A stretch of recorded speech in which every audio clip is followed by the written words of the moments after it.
Nathan Conlon's mistress might have led her down a similar path. Nathan was Grace's ex-husband, and he had once been one of Liverpool's biggest gangsters. He had been as vicious as he was charming. Leigh had fallen for him hard, and had thought her world had ended when he'd tossed her aside as soon as he'd got bored of her, as he'd done with most women. As much as she'd like to, Leigh could never forget just how much she had to thank Grace Carter for. But there was one thing Nerys had in her favour, if you could call it that now that she was lying cold and broken on the ground just a few feet away. During a brief stint when Nerys's pimp had been inside and she'd managed to get herself off the crack, she'd worked at a knocking shop on the Dock Road, the aptly named Number 69. The place was well known to the Phoenix team. It was a well-established Liverpool institution that had been around since the 60s. Leigh's team raided the place from time to time, but for the most part, the punters and the employees of Number 69 caused little trouble, and the management generally looked after their employees, ensuring they were paid a fair wage and worked in good conditions. It was a much safer place to work than the cold, hard streets of Liverpool. It was often said that prostitution was the oldest occupation around, and Leigh knew that there was no way of eradicating it entirely. Unfortunately, so long as women and girls were seen as a commodity, there would be men, because it was largely men, who would exploit that fact for their own ends. Places like Number 69 at least allowed some semblance of safety and enabled the girls to earn a decent income, and for that reason, Leigh and her team were willing to focus their attentions elsewhere.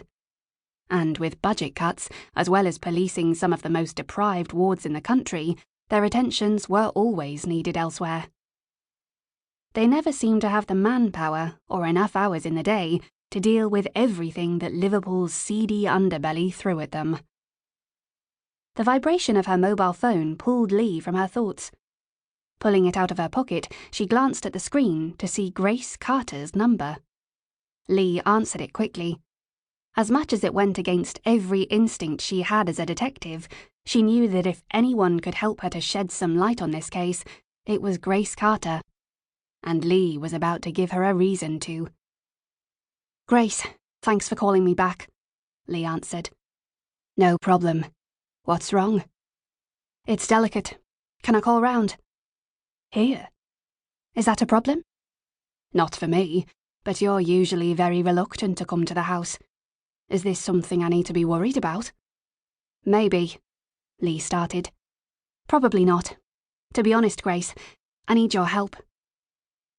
There was a moment's pause, and Leigh could imagine Grace frowning as she considered her request. If she refused, then Leigh would have to mention the link between young Nerys and the Carter family, but she would rather do that in person if she could. The last thing she wanted was for Grace to go into defense mode before Leigh had even had a chance to plead her case. "Okay," Grace finally responded. "Will tonight do? The kids will be in bed by 8. Call around then." "That would be great. I've got things I need to attend to here anyway. And thanks." "No problem. See you later," Grace replied before ending the call. Leigh slipped her phone back into her inside pocket and made her way back towards the crime scene as she saw one of the forensics signalling her. Her DS, Mark Whitney, was already there, peering at the victim's arm as the forensic officer held it outstretched. "What is it?" Leigh asked as she reached the two of them. "We can't be sure, ma'am, but it looks like a tooth," Mark answered. "A tooth?" Leigh echoed as she brought her face closer to inspect the small white fragment which was embedded in a welt on the victim's wrist. "Could it be our killer's? It's tiny. Is it a fragment?" The forensic shook his head. "We'll confirm when we do the post-mortem, but it looks like it's a child's." Leigh's blood ran cold. "A child's tooth? What the hell?" she said with a sigh. Mark shook his head. "No idea, ma'am." "She didn't have kids, did she?" Leigh asked, wondering if that was a snippet of information she'd forgotten. Mark shook his head. "Nope. Not as far as we know, anyway." "Well, let's wait and see."